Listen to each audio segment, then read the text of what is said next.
సరేరా. నాకు ఆఫీస్ కి టైం అవుతుంది, బావంతది నేనే ఎత్తాను. మంచిది బిడ్డ.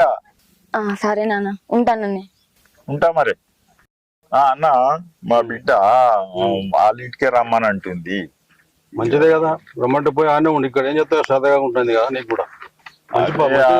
పోయి ఉండే అదే ఆలోచన చేస్తున్నా కానీ ఇంత వ్యవసాయం ఉంది కదా, దాని గురించి ఆలోచన చేస్తున్నా. ఆనే పోయి ఏదైనా చిన్న పని చేసుకుంటూ ఉండు. ఎవరు ఆమెకు ఉన్నారు, ఆమెకు కూడా ఎవరు లేరు కదా. వెళ్తా మరి. సరే సార్ వెళ్ళు.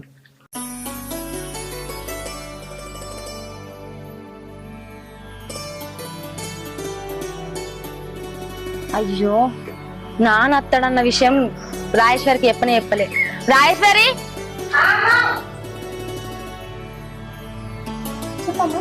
ఈ రోజు మా నాన్న అత్తండే. అవునా అమ్మా, మంచి శుభవార్త చెప్పిర్రు.